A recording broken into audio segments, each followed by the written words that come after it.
When we lived in California, I would go cycling in the foothills and mountains of Central California. A few times I ended up going downhill with traffic on Highway 180 near Kings Canyon National Park. Many drivers don't care how close to the edge a cyclist might be.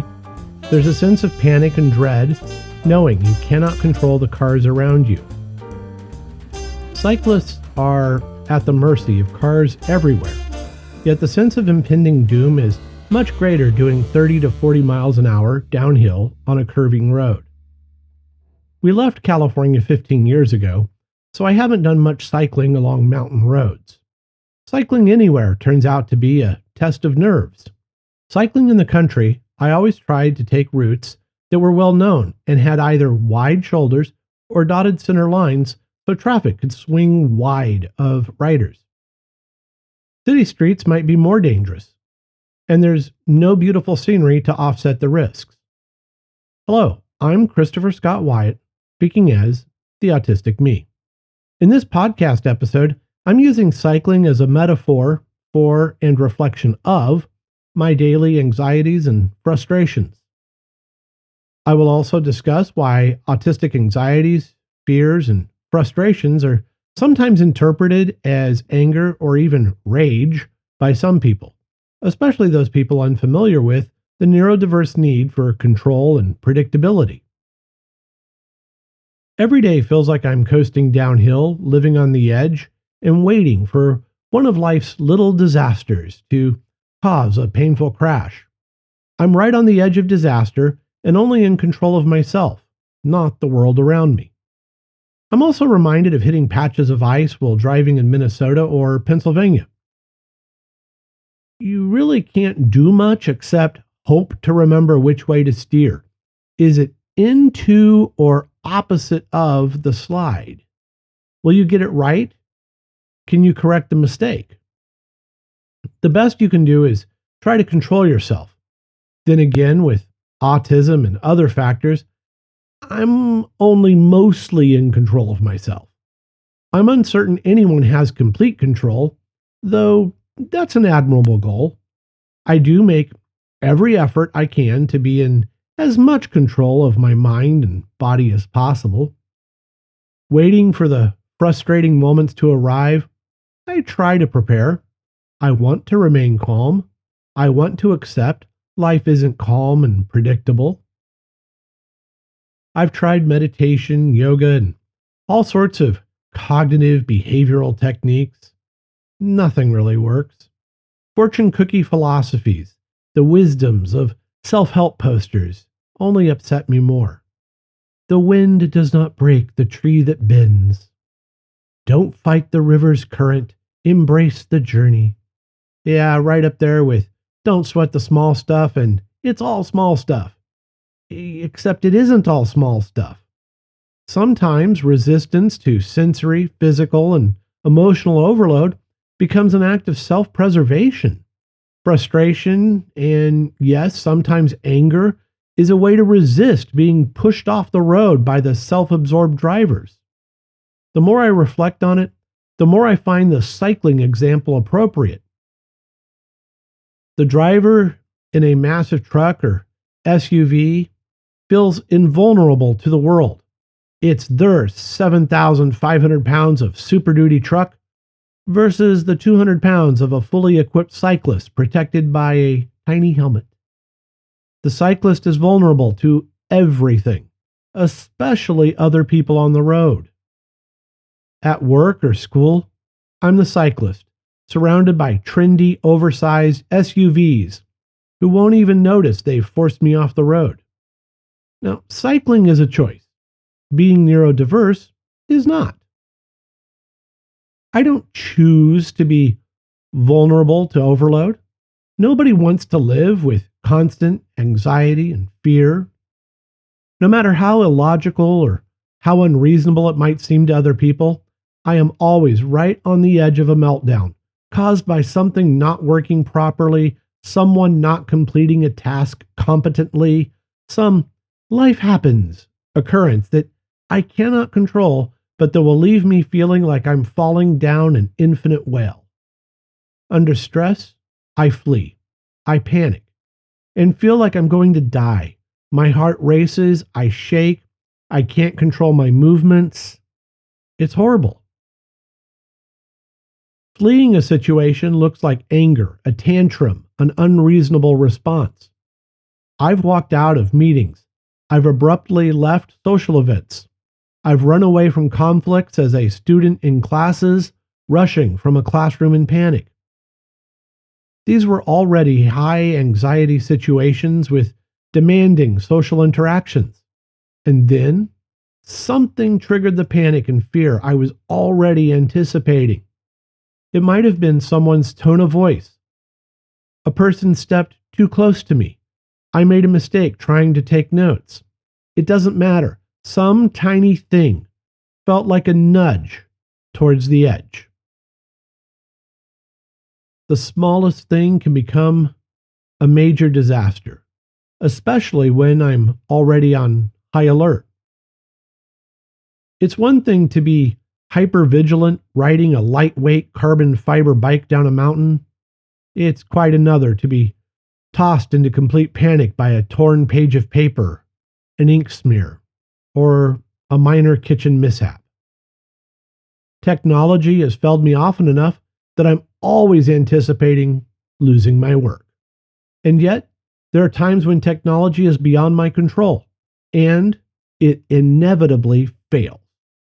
Online HR systems have lost my employment information too many times to count. Applying for jobs via online portals causes anxiety because I know I'll have to do the process more than once. When the data vanish, I am emotionally and physically devastated. It's overwhelming, even though I anticipate the problems. Our local school district just deleted our online accounts. It's all gone. I'm angry, frustrated, and unable to just let it go. My wife couldn't access the system and asked for help resetting her account. Somehow, this request led to Susan and I both losing access to the system, and our daughter's data were erased. I'm now worried the girls will need a new student ID each, numbers they use for everything, new email addresses, and new codes to access the virtual learning resources. Realistically, not a disaster of life-threatening proportions. However, I'd be lost if I had to get a new student ID. I get attached to things, including virtual identities. A few nights ago, I noticed a flaw in the book I'm reading. I saw what seemed like a piece of dust. Brushing it off the page, the top of a lowercase d was removed. It will now bother me every time I read the book. It's broken. It's damaged. The book now causes me pain. Was it my fault? Did I destroy the book? What kind of horrible person am I to be so careless? Panic causes me to raise my voice. I yell my answers to questions. I shake and can barely stand. To control myself, I clench my fists and I try to bounce them off my legs instead of striking another surface. People already make assumptions and embrace stereotypes about explosive, volatile autistics. An autistic in sensory overload and social overload is primed to snap. Any surprise, any shock to the system will be overwhelming. When a jerk driving a truck drives you into gravel, is it so unusual to curse the driver and scream at the pain of road burn? You're riding along, trying to be careful, and some self-absorbed jerk moves as close to you as possible. I've had drivers honk at me and speed up, which is absolutely a stupid thing to do. Now, compare that to telling everyone you have sensory issues and need a room kept quiet and dim. Someone inevitably finds it entertaining to make a sudden noise, play with the lights, or otherwise trigger discomfort. It's bullying, and it causes a meltdown. The bully then revels in telling others how unstable you are. With the Autistic Me blog and podcast, an extensive list of conference appearances, nonprofit board memberships, and other obvious indicators, supervisors and colleagues know I am autistic before I have interviewed for a post. I've had to use a cane during interviews, so I'm not exactly hiding that I need accommodations. Disclosing you are autistic and explaining your needs seems to encourage the bullies, especially if they are supervisors. Now, there are exceptions, rare exceptions. During my last on-campus university teaching post, the dean and the department made every effort to address barriers I encountered. Slippery Rock University of Pennsylvania was an example of how to treat people with respect and dignity. When I slipped and stumbled on a crumbling concrete ramp, the dean made sure that ramp was promptly replaced with new concrete. When I reported the elevator I needed to use was being used to store cleaning supplies, the dean quickly had that issue resolved. He was a diplomat and a fantastic leader. Every colleague was supportive. Every administrator with whom I dealt was responsive to questions and concerns. Sadly, that's not representative of my experiences elsewhere. At most workplaces and schools, the neurodiverse are met with hostility. Disabilities are viewed as inconveniences and burdens on the normal people. Our requests, usually made timidly and phrased as apologies, are described as demands and impositions. My oldest daughter and I have been told we sound serious and argumentative. Other autistics tell me that people have the same reaction to them. Apparently, autistics just don't sound happy or cheerful, much less diplomatic. Either autistics sound like we're not making a request, or we sound like we're making a demand. The requests for accommodations go something like this. It would be nice if I could possibly have a desk near the window. Yeah, desks are assigned by seniority. Yeah, but the fluorescent lights are really painful. Everyone complains about the lights. You'll get used to them. I need a desk with natural light. Oh, you don't get to make demands. Similar conversations might occur regarding headphones, earplugs, sunglasses, and a variety of other accommodations that help autistics reduce their sensory and physical discomfort. So, of course, one campus I ended up with a basement office next to the HVAC system. The lights flickered, the air system roared, and you could hear every step on the floor above. I could hear lectures and presentations from all around me, too. Mentioning this to my supervisor didn't go well.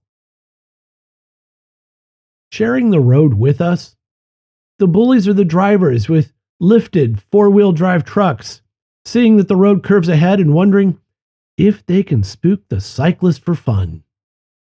Even coworkers with slightly higher rank find it tempting to bully the autistic. It seems to me that when I'm already on edge is when people are most likely to bump and nudge me psychologically. There's no question the bully knows what might happen. Other people, however, might not know I'm autistic and that I have sensory processing issues, that I have a palsy, and so on. What the other observers see is the threatening autistic, the shaking, screaming, angry man who pushes his way out of the room. At one job, I made the mistake of stating I needed some assistance, figuring out what was expected of me. How could I not understand the workplace norms? Wasn't it obvious what everyone else was doing? We enter the workplace or classroom anticipating the worst. Autistics are conditioned by experience to expect confusion, conflict, stress, and failure.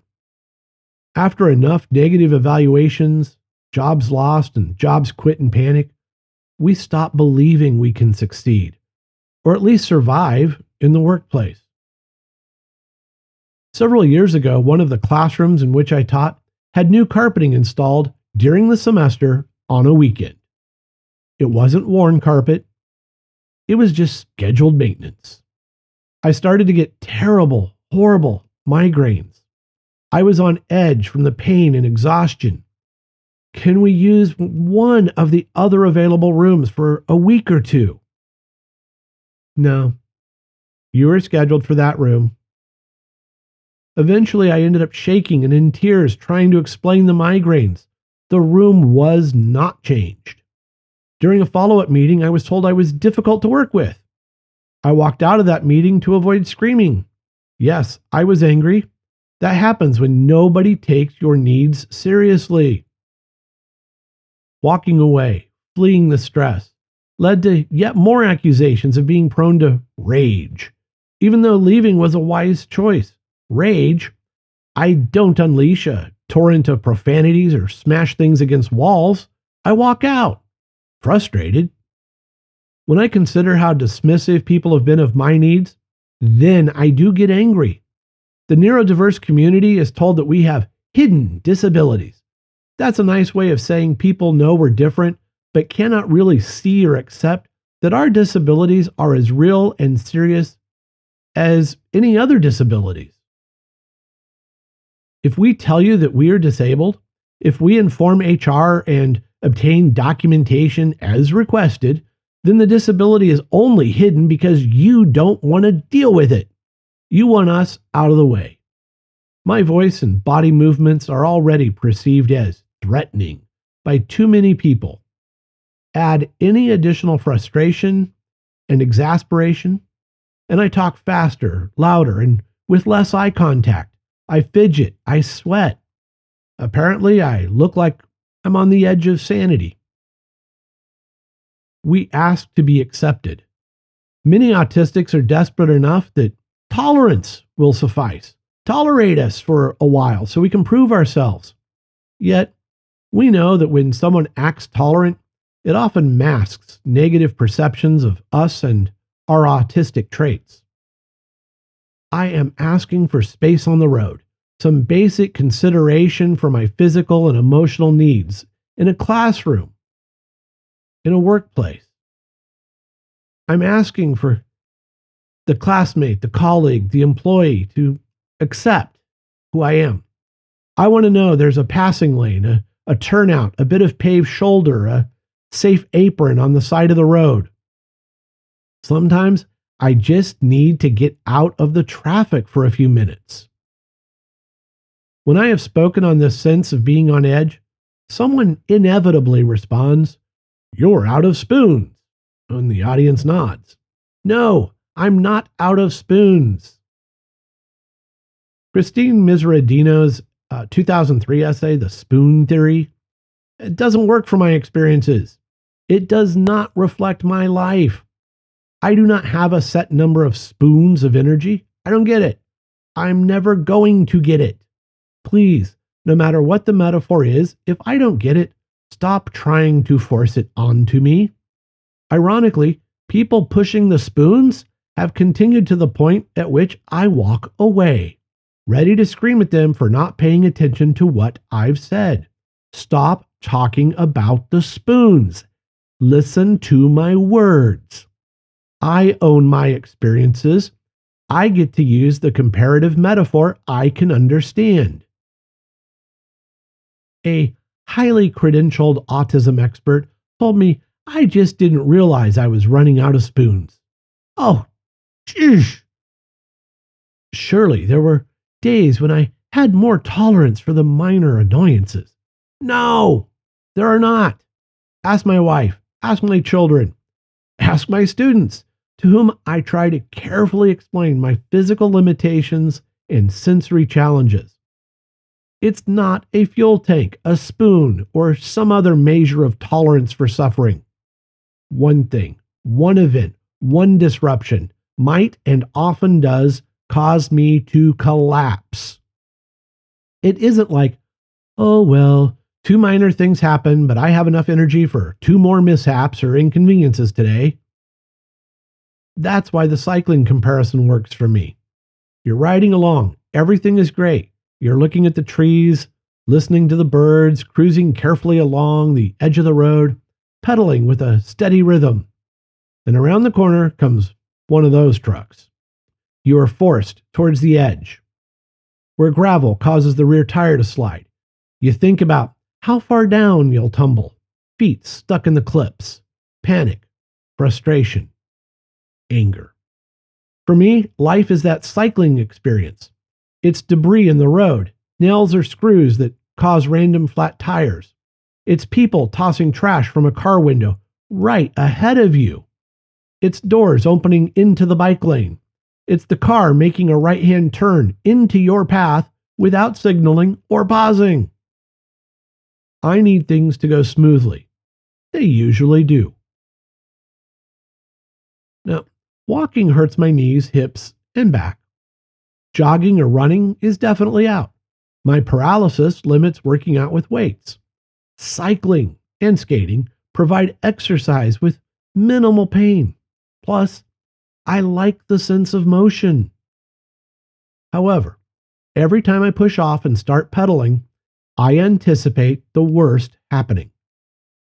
That anxiety, even doing something I enjoy, makes it seem like I don't like cycling or skating. I enjoy learning, teaching, writing, and programming. And every classroom and workplace has been a source of anxiety. I wait for the one difficult day that offsets all the good ones. It only takes one sensory input, one physical challenge, one mishap, or one miscommunication, and everything seems to collapse. One shock to my system ruins the day, week, or more. The stressors aren't additive because I'm already on edge. It's not like you add an itchy shirt tag to a crashing computer program to construction nearby and, oh yeah, the result is a meltdown. No. Unfortunately, one of the near certain triggers is someone telling me that I seem tense or anxious. Another is someone telling me I seem unhappy or angry and need to smile more. Telling me I need to relax and smile dismisses my autistic nature. Telling me I need to calm down and stop shaking only makes the tremors worse. I want to use the same roads other people use.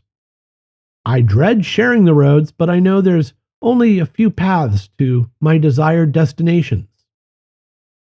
The Autistic Me podcast is my attempt to explain what autistics experience, what I experience. Now that I've worn out the cycling metaphor and likely explained nothing well, it's time to call it an episode. If you find the podcast interesting, please leave a review or comment on your favorite podcast platform. Share the podcast and spread the word. Visit the blog and Facebook page too. I am Christopher Scott Wyatt. Thank you for listening to The Autistic Me.